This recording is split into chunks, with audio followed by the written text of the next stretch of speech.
Nós mulheres temos conquistado cada vez mais espaço nos diversos setores da sociedade, mas a busca pela igualdade de gênero está só começando. Se por um lado, mais mulheres têm ocupado cargos de chefia nas empresas, por outro, estudos revelam que as brasileiras recebem até 30% a menos que os homens para exercer a mesma função. Além da questão econômica, as mulheres são as maiores vítimas de violência no mundo. No Brasil, cerca de 500 mulheres são agredidas a cada hora. No ano de 2015, 4.621 brasileiras foram assassinadas e, na maioria dos casos, pelos próprios companheiros. Apesar disso, ainda há quem diga que o machismo é coisa do passado e que a luta feminista é um exagero, um mimimi. Será mesmo?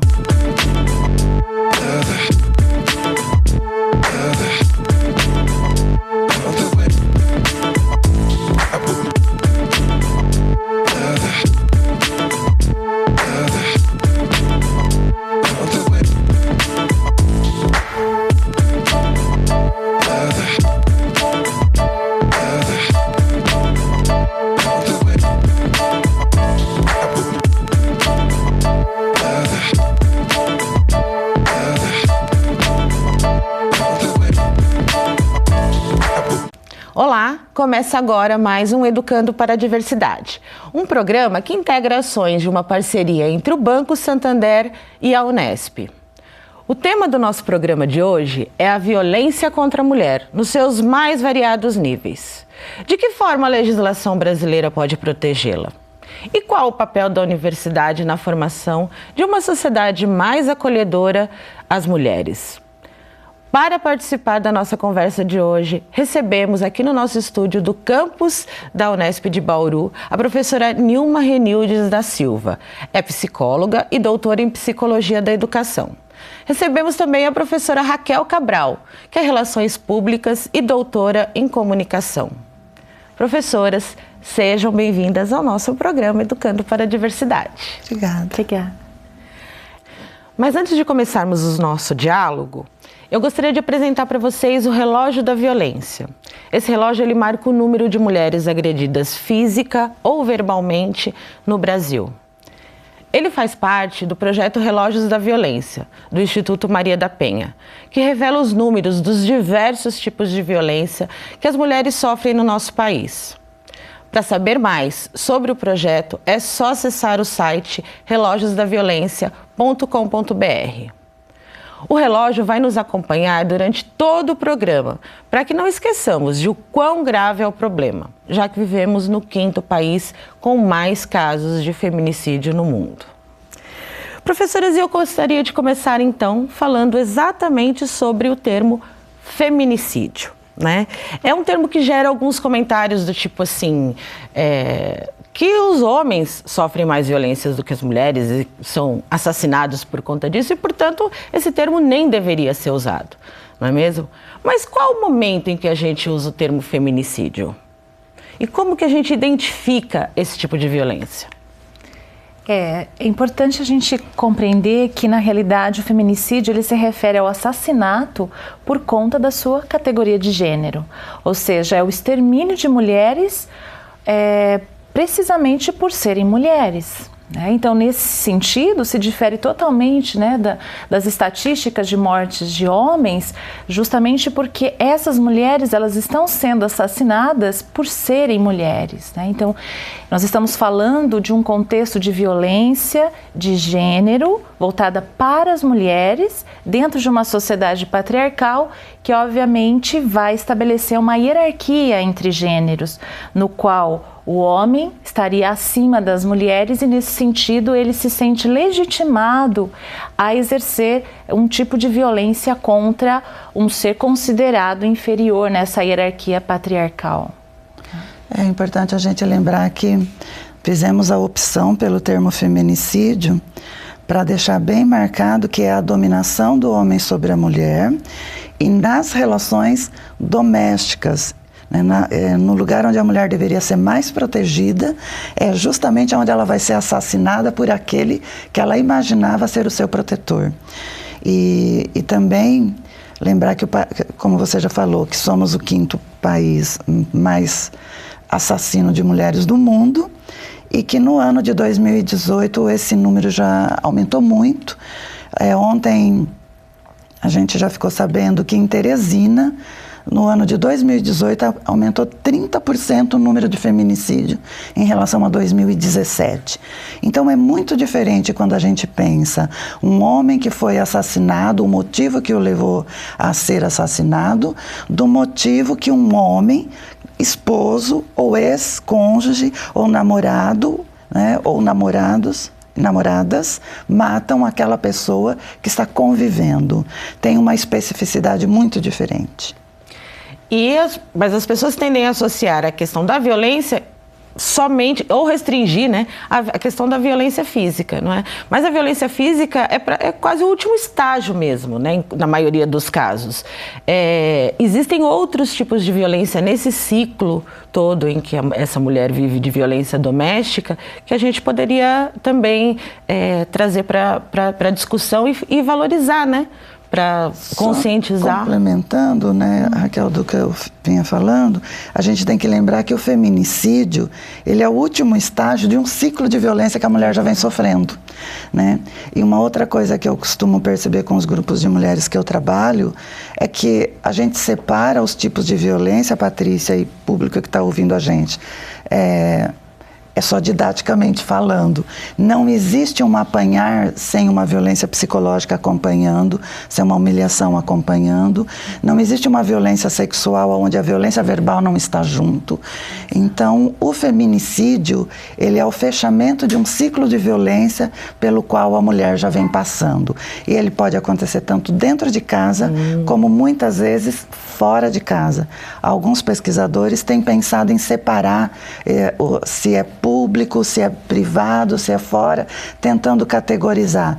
Mas eu penso que a definição principal é o que a Raquel já colocou. É também importante entender que a violência física, ela é uma das manifestações de violência, né?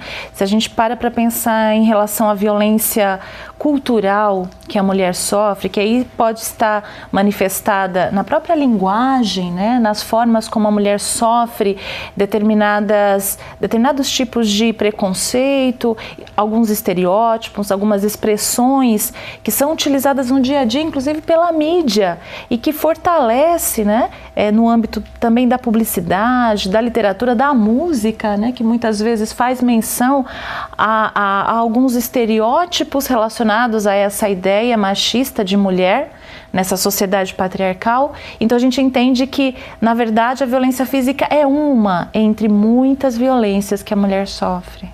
Pois é, e a gente trabalhando com essa questão de estereótipos, do preconceito e discriminação, nós vamos ultrapassar as barreiras do lar e vamos chegar no mercado de trabalho, não é? Onde ela tem um cerceamento do exercício da sua atividade profissional, ou muitas vezes também um impedimento de acessar esse mercado de trabalho, né? Isso também nós podemos considerar como violência, né? E como também a questão do assédio no mercado de trabalho, não é mesmo? Você, no seu primeiro momento, né, você comenta que as mulheres no mercado de trabalho somos menos. Somos menos, mas somos as mais escolarizadas. Nós temos 5 a 6 anos a mais de escolaridade que os homens. Estamos em menor número do mercado, e quando a gente faz a discussão racializada, pensando especificamente na mulher negra, nós somos a base da pirâmide. Então nós ganhamos menos que o homem negro, inclusive. Mulheres negras no Brasil, elas ganham de 0 a R$ 934, mas o básico a grande maioria das mulheres ganha meio salário mínimo quando se trata da mulher negra. E a mulher indígena a gente não vai nem colocar, porque ela não há nem acesso ao mercado de trabalho. Né? Não dá nem para quantificar. Exato, né? É uma relação complexa até para a gente entender como se dá formas de violência dentro do ambiente organizacional das empresas, né?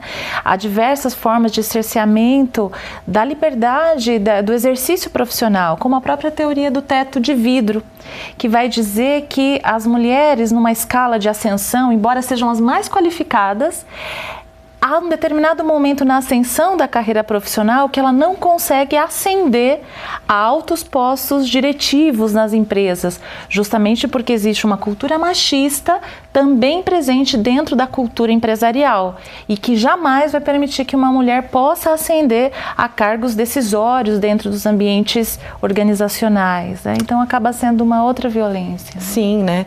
E essa exposição do assédio é algo que a gente pensa que entende, né? Quando muitos homens confundem assédio com elogio. Aí a gente foi às ruas e conversou com algumas mulheres para saber o que elas acham disso. Vamos ver o VT? Eu acho que com certeza já sofreu algum tipo de assédio. Eu acho muito difícil alguém que não tenha sofrido, alguma mulher que não tenha sofrido. Eu sinto com medo, né? Você não se sente segura, porque às vezes se você ouvir isso propriamente de dia, assim, você pensa, pô, a qualquer momento pode acontecer alguma coisa, porque só quando falam isso pode vir coisas depois. Não acho legal isso. Receber de um estranho.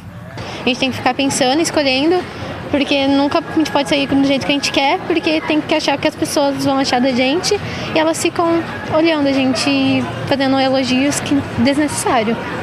Outro dia eu estava em um estabelecimento e o moço me prestou um isqueiro e ele achou que ele estava na liberdade de vir no meu rosto e fazer, ai, que bonitinho, sendo que eu nem conhecia, não sabia quem era. Porque você tá sozinha? Porque eu ando muito sozinha. Então eles se acham no direito, sei lá, que eles entreolham e falam coisas que a gente não gosta de ouvir mesmo. Uma vez eu tava dentro do ônibus, um senhor sentou do meu lado. Aí ele perguntava, você é casado? Eu falei, sou. Nem olhei pra ele, nem tal. Aí ele pegava e ficava falando assim, eu tô indo ali receber um dinheiro, eu vou sentar ali na praça e, nossa, você é muito bonita, como você é linda. E até mesmo colocava a mão assim nas pernas dele, assim. Eu cheguei, nesse dia eu tava indo trabalhar. Eu cheguei no salão tão desesperado que eu falei assim, gente, eu não acredito que isso acontece. Gente, eu nunca esperava que isso fosse acontecer comigo, ainda mais dentro do ônibus. Eu até trago fone exatamente pra isso, você colocar sua música e você ir, pra não ter esse acontecimento. Você olhar pro lado, as pessoas estão falando, tá mexendo com você. Às vezes você tem que parar o seu treino e ir embora, porque você fica com medo. Porque acaba sendo uma invasão, né, da sua própria privacidade, não tem intimidade alguma com você. Então, assim, eu não me sinto bem, não me sinto confortável. Eu acho que é muito indelicado da parte da pessoa fazer isso. Não é elogio, não é elogio. Sinto assim, como se fosse um pedaço de carne que as pessoas estão olhando e elogiando como se fosse pra você se sentir bem, mas você não se sente, você se sente completamente tratada como objeto. Pois é, a gente acabou de ver vários depoimentos que mostram como é ser mulher no nosso país e de como o assédio é algo recorrente. Professoras, a partir de que ponto a gente pode identificar esse assédio e como a gente pode fazer denúncia? Porque o assédio é um crime que pode ser considerado inclusive como estupro, né? Mas nós temos várias maneiras de reconhecê-lo, várias maneiras de identificá-lo, né? Como a gente poderia pensar? Bom, eu vou começar primeiro chamando a atenção para uma das questões que a gente vê no vídeo e que nós mulheres, meninas e adolescentes precisam ficar bastante atentas. Normalmente a gente pensa que o assédio ou a violência virá de um estranho. Ela vem sim bastante de estranho, principalmente o assédio moral, mas outras formas de assédio não. Dentro das escolas, das universidades, do trabalho, o assédio ele vem de pessoas conhecidas. Então a gente precisa ficar muito atenta a essa questão. A outra é de que a partir do momento que você se sente humilhada, que você se sente objetificada, não se trata de uma relação de solidariedade e de relações entre parceiros. Portanto, a pessoa já pode se colocar como vítima dessa situação. Exatamente. É importante também identificar aquelas relações que acabam limitando e cerceando a liberdade, né, da mulher, seja no ambiente de trabalho, no ambiente escolar, no ambiente doméstico, né? Porque muitas vezes a própria vítima não reconhece que está sofrendo um tipo de assédio, um tipo de violência, e não reconhece que o assédio é violência e pode ser considerado crime, né? Em qualquer ambiente. Então é muito importante que ela esteja atenta a essas variáveis, a essas características e como a professora coloca, né? No momento em que ela se sente incomodada, ela sente que sua liberdade está sendo limitada de alguma maneira, é importante ela reconhecer e buscar ajuda. Sim. Então, e daí durante essa semana, pensando nessa questão de ser um espaço onde a gente pode dialogar com vários conhecedores, né, do assunto e que vão dar um caminhamento para a gente, nós convidamos algumas pessoas nas redes sociais para fazer comentários. E aí eu gostaria de compartilhar com vocês alguns deles. Eu gostaria de trazer aqui o comentário da Flávia Macluf. Ela diz: acho que é difícil encontrar a mulher que nunca passou por isso. Infelizmente, é horrível ouvir esses comentários, assovios, buzinadas ou aceleradas. Não tem o menor sentido os homens acharem que vamos gostar disso. É nojento. E pior ainda, é o medo que nos causam. Que sonho seria poder sair na rua sem medo? E você também pode participar do nosso programa enviando seus comentários ou perguntas. É só usar a hashtag EducaDiversidade. Nós vamos para um breve intervalo e a gente volta já já.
Estamos de volta com Educando para a Diversidade. Hoje falando sobre violência contra a mulher.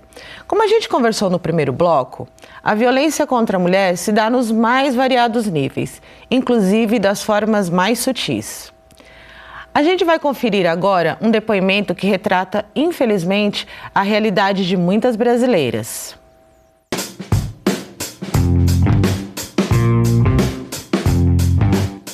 Eu já passei por muitas experiências de violência, tanto simbólica quanto física, né, por parte do meu pai. Eu denunciei várias vezes o meu pai, não existia a Lei Maria da Penha.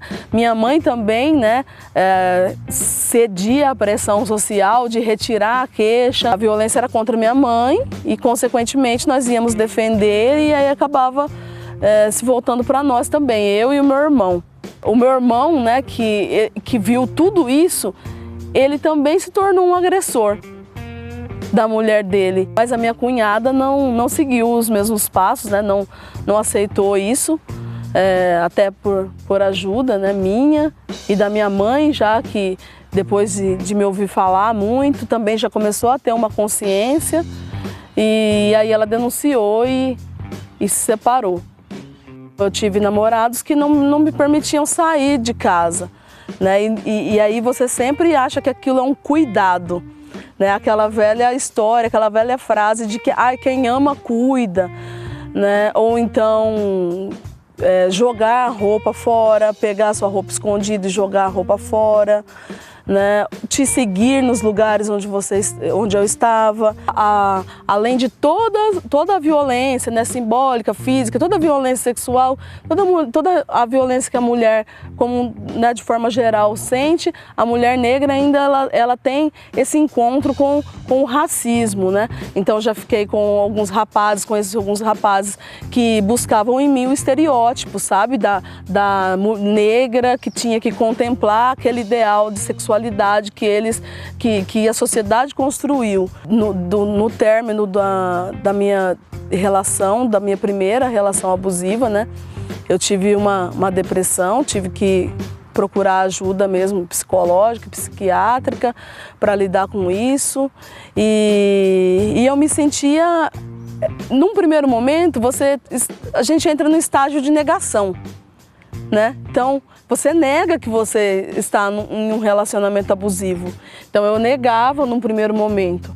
Depois, a etapa de aceitação, né, de que você está num relacionamento abusivo e de que você precisa sair desse relacionamento. Então, parece que hoje eu olho para tudo aquilo que eu passei e falo, nossa, eu poderia ter denunciado isso e aquilo, né? Não precisava ter esperado chegar onde chegou, né? Então, veja, eu só denunciei o meu pai, porque é a violência física, né? A violência que as pessoas acham que é a violência mesmo, né?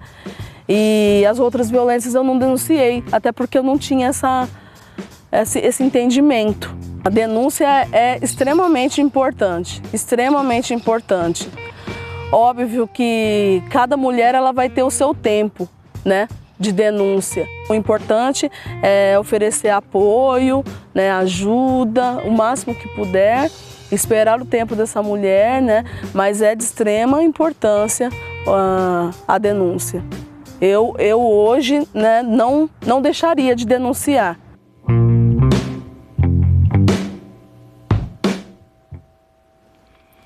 Professora Raquel, esse relato da Vanessa Santos pode ser considerado violência doméstica? E também quando é que a gente pode pensar violência doméstica e quando a gente pode identificar como violência de gênero? Sim, o relato da Vanessa mostra claramente, né, uma situação que infelizmente é muito frequente no nosso país e no mundo. Basta a gente ver a realidade de muitas famílias, né, que convivem com a violência diariamente. De fato, a violência doméstica ela se caracteriza por essas variáveis, né? A proximidade parental, então, ou seja, são familiares de fato, pais, irmãos, filhos, né, avós, tios, e também a proximidade física, né? Aqueles que convivem num mesmo ambiente, né, considerado um ambiente familiar, ou mesmo a proximidade íntima de um relacionamento íntimo, né, como o caso de um relacionamento afetivo, amoroso entre namorados.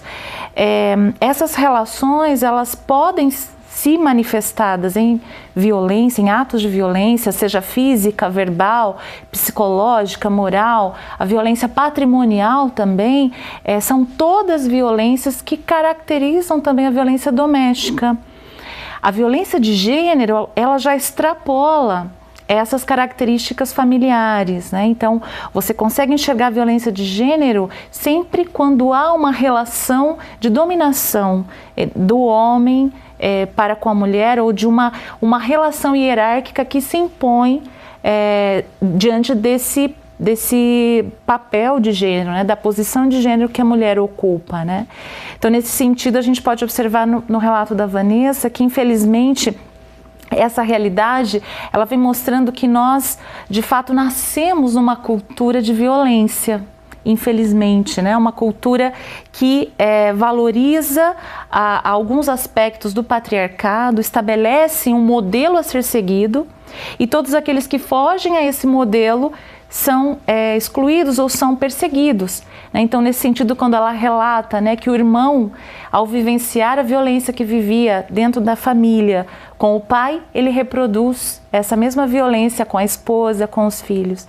Então, essa é uma realidade que infelizmente se perpetua considerando que, de fato, nós aprendemos a ser violentos desde que nascemos. Né? A violência, ela é entendida como um modelo de educação. Exato. E ela é entendida como um modelo de educar, ela passa a ser naturalizada em todas as relações.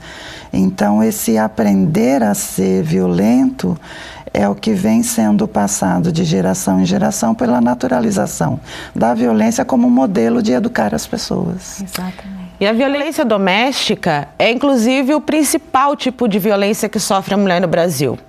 E isso é mais um motivo que torna a Lei Maria da Penha tão importante para a gente. E para falar sobre a importância da Lei Maria da Penha com a gente, eu quero convidar a doutora Nayara dos Santos Neves. Ela é advogada inscrita na OAB de Bauru. Olá, doutora Nayara. Seja bem-vinda ao nosso diálogo. Olá, Patrícia, professora Nilma, professora Raquel. Obrigada pelo convite. Me sinto honrada em participar do programa. Nós também agradecemos. Doutora Nayara, como é que a Lei Maria da Penha pode proteger as mulheres? Patrícia, a Lei 11.340 de 2006, conhecida como Lei Maria da Penha, ela pode proteger a mulher contra a violência doméstica, principalmente se seu caráter educativo e pedagógico for observado e implementado pelo poder público com o apoio da sociedade e da família. O artigo 8 da lei trata dessas medidas de prevenção, quais sejam promoção de estudos, campanhas e programas educativos como este, capacitar, especializar o atendimento policial, e a comunicação social tem um papel importantíssimo junto a essas medidas de prevenção, coibindo papéis estereotipados às mulheres, entre outras medidas de prevenção.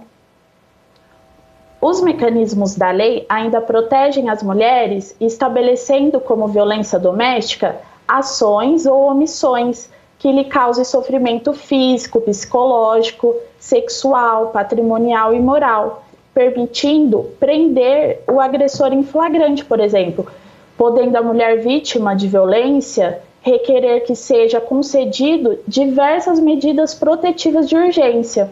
A lei também permite que o juiz decrete prisão preventiva quando houver riscos à integridade física ou psicológica da mulher, entre outras formas de proteção.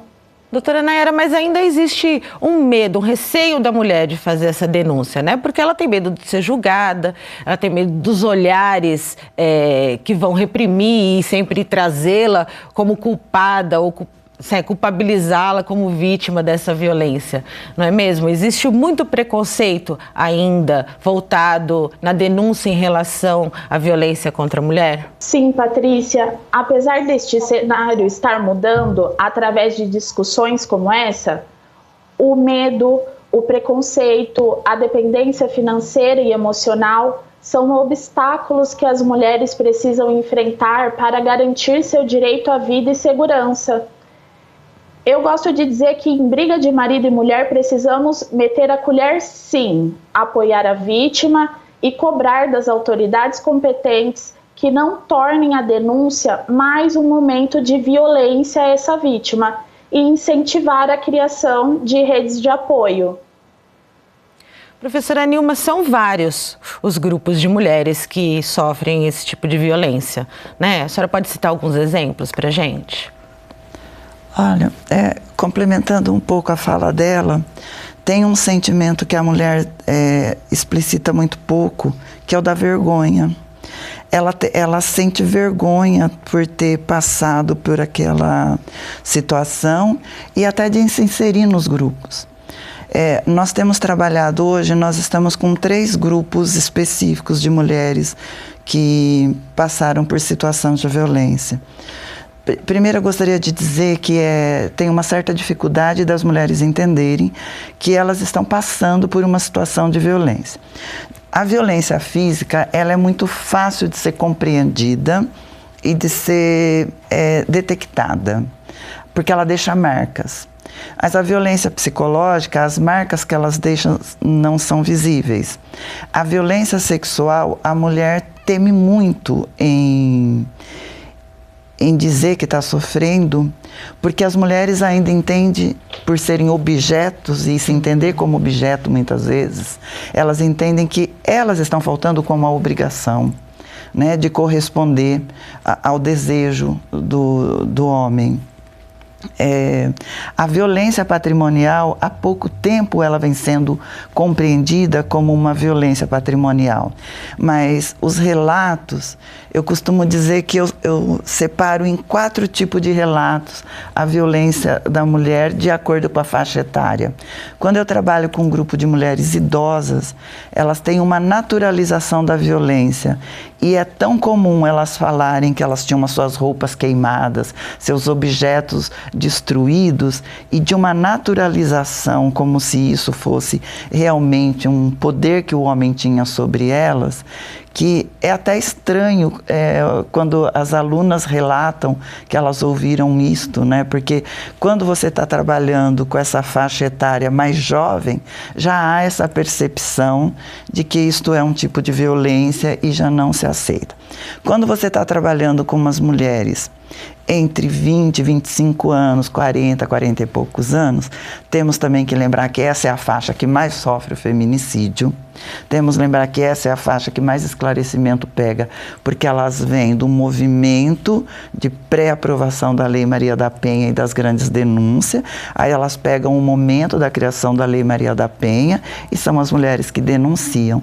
Essas são as mulheres que morrem, né? Quando você olha as estatísticas do feminicídio, está entre 29 e 40 e poucos anos a maior parte das mulheres. Então a gente tem que lembrar um pouco que esses dados que ela traz têm a ver muito com o fato da mulher sentir potente, sentir favorecida pela lei, vai apresentar a denúncia. Isso não diminui o seu sofrimento, muito pelo contrário, isso faz com que o homem se torne resistente e persistente na violência. Então essas 4 faixas que eu vou separando, cada uma delas sentem e percebem a violência e agem em relação à violência diferentemente. Tem mecanismos, né? Diferentes e vão criando situações diferentes. E os jeitos de acontecer, né? Modos de se realizar, isso, não é? Isso. Doutora Nayara, nós temos então esse importante fato que a professora Nilma nos traz, que é a questão do feminicídio como um espaço na camada mais vulnerável, né, de mulheres expostas a essa violência. Mas nós temos a lei do feminicídio, né? Como ela atua? Como é que ela está entre essas questões de proteção às mulheres vítimas de violência? Patrícia, a Lei 13.104 de 2015, conhecida como a Lei do Feminicídio, foi incluída no Código Penal como circunstância qualificadora do crime de homicídio. O feminicídio, portanto, é um crime definido como homicídio praticado contra a mulher por razões de gênero, como a professora Raquel disse. Esta lei reforça o combate à violência contra a mulher no sentido de dar visibilidade à discriminação, à opressão, à desigualdade e à violência sistemática contra as mulheres, dado que o número de mulheres assassinadas no Brasil são alarmantes. Doutora Nayara, eu agradeço muitíssimo a sua participação, essa contribuição a partir de uma visão da legislação com a gente. Um abraço, até a próxima. Obrigada, Patrícia. Tchau. Tchau, Nayara. Tchau. E antes do intervalo, nós vamos ver ainda um pouco mais das nossas redes sociais, o que durante essa semana as pessoas comentaram ou perguntaram aqui no nosso Face usando a hashtag Educadiversidade. Nós vamos falar aqui sobre o comentário da Ariane Habercom. Ela disse: eu entendo motivos que podem fazer com que a mulher tenha medo de denunciar o agressor, mas acredito sim que denunciar é muito importante. Quanto mais nos unirmos, mais teremos forças para buscar meios de censurar e punir o machismo, manifesto nos diversos tipos de violência praticados contra a mulher. São as participações que realmente corroboram com essas questões que nós estamos trazendo para que seja alerta, para que seja denunciado, fortalecendo apoio, essa Patrícia. a Tão rede de importante apoio. como denunciar são as mulheres criar rede de apoios, não só entre famílias, mas entre amigos, vizinhos e conhecidos, porque na hora que ela está ali vivendo a violência, se toca dela e precisa de uma ação, ela precisa de um lugar urgente, até que seja acionado a polícia, até que a polícia chegue, ela precisa se sentir protegida.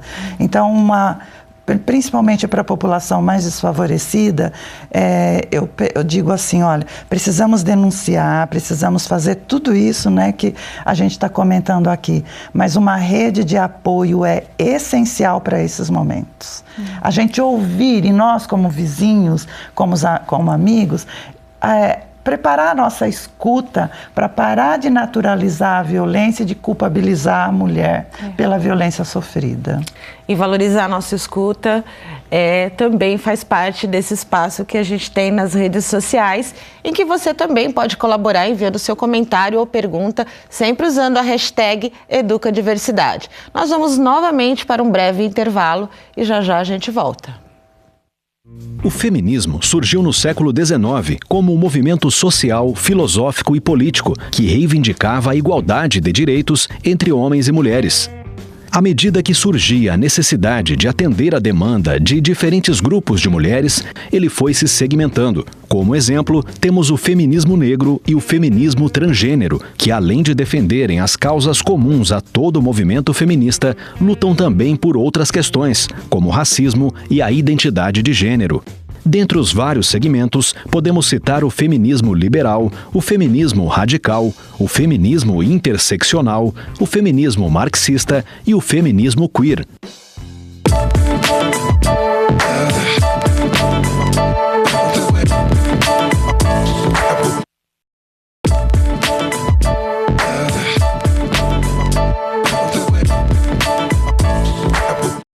O Educando para a Diversidade está de volta e a gente vai continuar falando sobre violência contra a mulher. A gente viu ao longo do programa que as mulheres já conquistaram alguns direitos nas últimas décadas e a maioria delas graças à luta dos movimentos feministas. Professoras, nos dias atuais, qual a importância do movimento feminista? Eu acho que a gente pode começar falando, na verdade, né, no plural. De fato, é uma diversidade dentro do próprio movimento feminista, então a gente sempre se refere no coletivo, né, os movimentos feministas, por conta dessa dinâmica e dessa própria diversidade que há entre as mulheres. E acho que uma grande contribuição que os movimentos trouxeram para a dinâmica social é, de fato, nos fazer refletir e repensar o modelo que nós temos hoje estabelecido dentro desse sistema patriarcal, de se pensar a educação, né? Eu acho que é uma questão que aparece que é chave nesse modelo, é repensar como nós estamos educando os nossos filhos, em que cultura, né? Uma cultura de violência, uma cultura de paz. Em que sentido eu posso começar a pensar em uma educação para a paz a partir dessa desconstrução da cultura de violência que está tão naturalizada, né, como a Nilma colocou. Na verdade, nós precisamos entender que nós, seres humanos, e não há nada na nossa biologia que prove isso, que nós nascemos violentos. Na realidade, nós aprendemos a ser violentos e a responder a partir dessas vivências de violência e a reproduzir esse modelo. Então, a partir disso, é fundamental repensar e questionar esse modelo e acredito que os movimentos feministas trouxeram essa questão-chave, né, que é a desconstrução do modelo que está aí. Professora Nilma, pensando nessa questão de educação para uma nova cultura, né? Como a universidade, que é um espaço de formação de cidadãos e cidadãs, pode nos ajudar a pensar e a transformar e construir uma nova cultura, uma cultura contra a violência? Primeiro é a universidade se repensando mesmo, esse modelo que ela reproduz. Vamos pensar especificamente a universidade brasileira, né, que é um modelo eurocêntrico. e que trouxe para pensar a universidade branca, macho, né? E era só o homem branco, a mulher só vai poder frequentar cursos superiores no Brasil a partir de 1870 e poucos, uma coisa assim. É pouco tempo, se a gente pensar historicamente falando.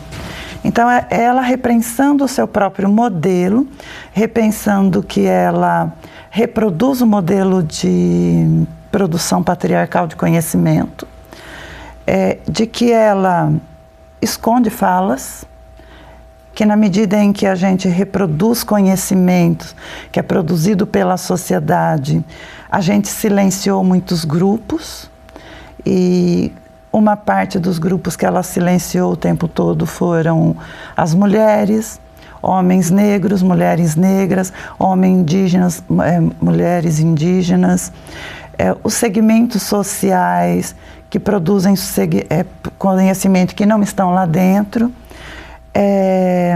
essa repressão que ela tem contra os próprios movimentos que acontece dentro dela, né? O movimento de trabalhadores, o movimento dos coletivos, o movimento de universitários. Então, eu penso que a contribuição, além de nós estarmos desconstruindo esse nosso lugar de dominação de fala que a gente tem reproduzido, que temos que desconstruir isso, homens, mulheres, brancos, dentro da universidade, mas ir desconstruindo aos poucos esta universidade que não tem a ver nada com a realidade brasileira, muito pelo contrário, que nunca levou para dentro de si a realidade brasileira, e acolher esses novos conhecimentos, essa nova produção que vem sendo feita a partir dos grupos que estão ocupando esses espaços. E nesse sentido, eu concordo quando ela diz que a gente está falando de feminismos, e aí a gente tem que falar de feminismos, de movimentos, né, do racismo, a gente tem que pensar nos movimentos ecofeministas, o movimento da questão da dominação patriarcal que dominou toda a natureza a serviço do homem e da mulher, e aí é onde a gente tem uma destruição imensa da natureza em números imensuráveis, e de pôr as outras espécies sob o nosso controle. Então eu penso que na medida que a universidade vai se abrindo e se desconstruindo, ela está colaborando para a produção desse conhecimento mais humano, mais voltado para a nossa realidade social. Pois é, e considerando justamente a importância da universidade, né, e o papel da mulher que está inserida em todo esse contexto de violência, de discriminação e preconceito no Brasil, foi feito um levantamento pela editora de artigos acadêmicos Elsevier, que indicou que entre os anos de 1996 a 2015, 49% dos artigos científicos analisados eram de autoria feminina, mostrando quase uma paridade de gênero na área. Professoras, qual a importância da gente ter mais mulheres inseridas na produção de conhecimento? Eu entendo como sendo fundamental para que possa realizar, né, essa função social da universidade que a Nilma coloca, né? De fato, essa desconstrução da violência patriarcal nesse modelo patriarcal de universidade só é possível se nós inserirmos essas falas que foram silenciadas das mulheres, da natureza, das outras etnias, né, dos grupos que foram silenciados na história humana, né, na grande narrativa humana. As mulheres, elas estão hoje ascendendo, elas estão acessando a universidade, buscando maior qualificação em relação ao homem, e isso não vem, né, ao mesmo tempo mostrando uma paridade em termos de reconhecimento. Então é muito importante também, e eu sempre costumo orientar os meus alunos, que quando coloquem as referências de qualquer trabalho científico, que mencionem os nomes completos, que mencionem as mulheres, né? Quem é que está por trás daquele sobrenome que aparentemente parece ser masculino, mas que se trata de uma mulher, né? Então, dar reconhecimento, justamente porque nós estamos falando de uma realidade que precisa ser desconstruída também, e aí é preciso fazer uma crítica contundente ao sistema patriarcal, que também impõe uma opressão com relação ao próprio homem, porque partindo desse modelo heteronormativo, se você não se encaixa, você também está excluído. Então, se você não é hétero, se você não é branco, se você não é bem-sucedido, você também está fora desse modelo.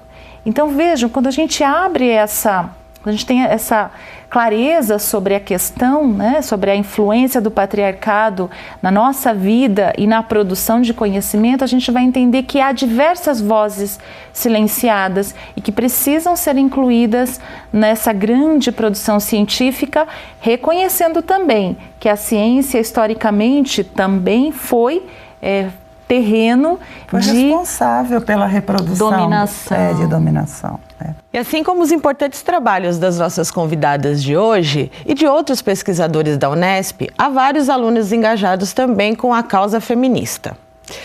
Existem coletivos no campus da Unesp que tratam desse tema. Vamos agora acompanhar um deles. O coletivo AIA da Unesp de Bauru tem a proposta de promover o debate feminista dentro da universidade.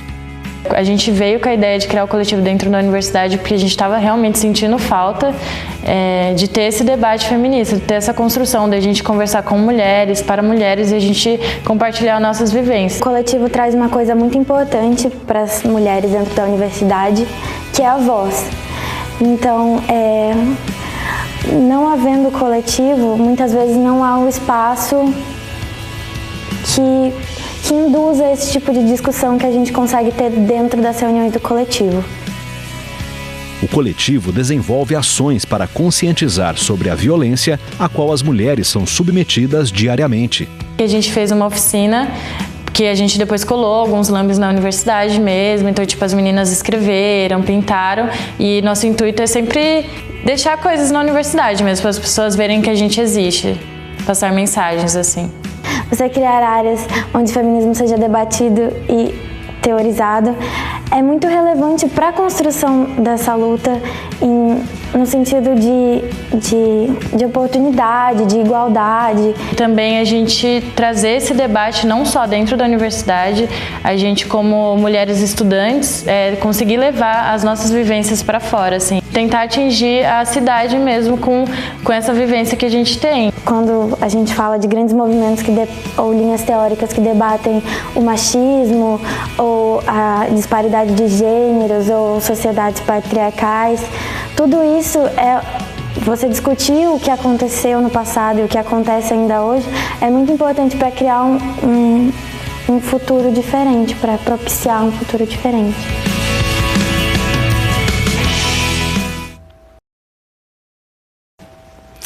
O trabalho dos coletivos que lutam pela causa feminista são importantes para conscientizar cada vez mais pessoas sobre o assunto e mudar aos poucos também a nossa realidade. E nós vamos conhecer agora uma brasileira que mora há 10 anos na Islândia. País que no ano passado, pela 8ª vez consecutiva, foi considerada a melhor e mais igualitária nação para as mulheres. A princípio vim a trabalho e depois, hoje é o lugar que eu pretendo ficar mesmo por um longo tempo. Desde que você chega, é notada logo assim, porque tem um contato com alguns islandeses e nota a diferença. É ótimo eu estar num país que sei que eu recebo, o meu salário é igual ao dos homens, é ótimo no sentido de igualdade. Eu acho que ninguém é mais que ninguém, nós somos iguais, então eles valorizam isso e eu aprecio, claro. Com relação às tarefas domésticas, eu vejo que a maioria ajuda. No caso, aí no Brasil, somos nós que costumamos levar as crianças à escola, que eu vejo muito mais os pais irem com as crianças à escola.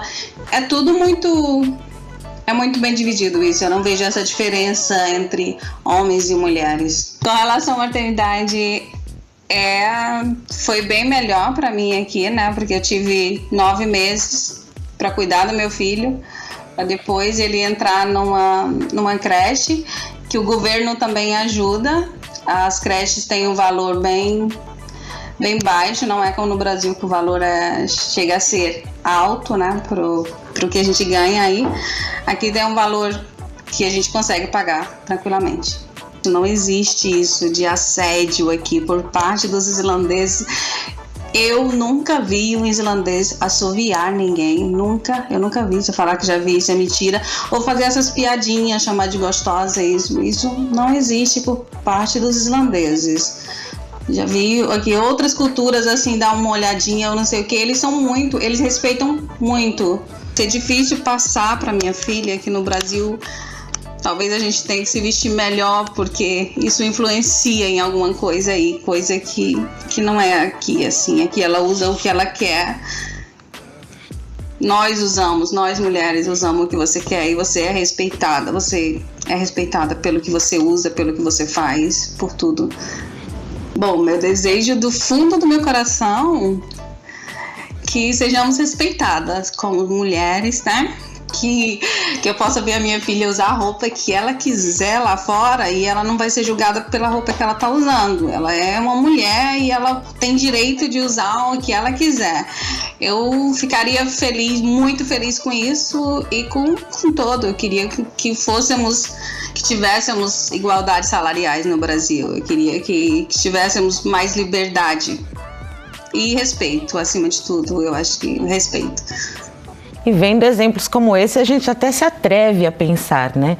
Quão distante estamos da Islândia, né? Dessa realidade dessas mulheres. Mas, professoras, assim como a gente viu no VT do AIA, essas discussões que a gente está fazendo para a mudança de uma cultura, de um espaço de transformação, de luta contra a violência, quão importantes são esses coletivos como o AIA, para que a gente entenda que são sementes dessa mudança? Eu entendo que no contexto da universidade é fundamental que nós tenhamos essas experiências, principalmente porque essa temática ela vem oxigenar a universidade, né? E vem propor algumas reformulações importantes que eu considero fundamentais nesse momento, nesse repensar a universidade, né?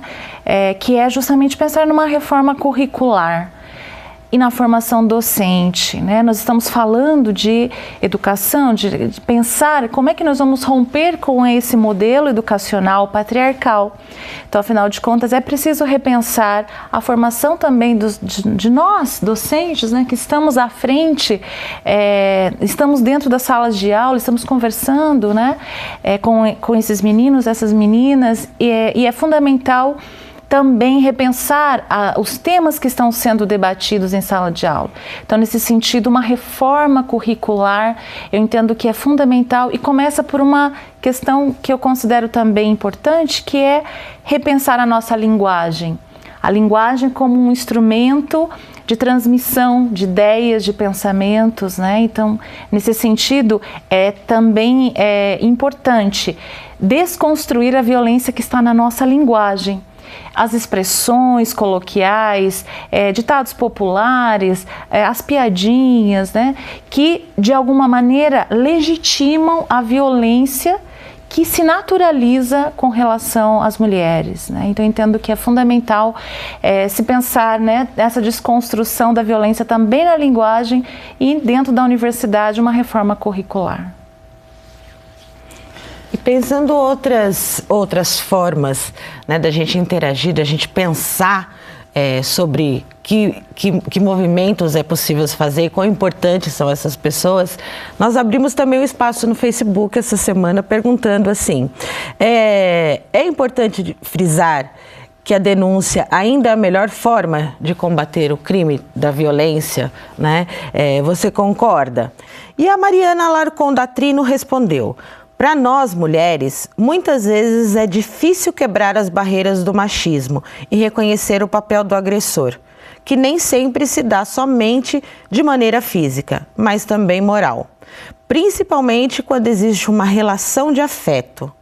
Mas eu acredito que seja de extrema importância que as mulheres se apoiem e ajudem umas às outras a se livrarem e a denunciarem qualquer tipo de agressão. E nós agradecemos a presença da professora Nilma e da professora Raquel. Obrigada pela participação tão valiosa. Nós é que agradecemos estarmos aqui contribuindo com essa discussão, tá bom? Obrigada. Obrigada. Obrigada. E o Educando para a Diversidade é uma parceria entre o Banco Santander e a Unesp. Nós aguardamos vocês na nossa próxima edição. Enquanto isso, vocês participem nas redes sociais usando a hashtag EducaDiversidade. Até o próximo programa.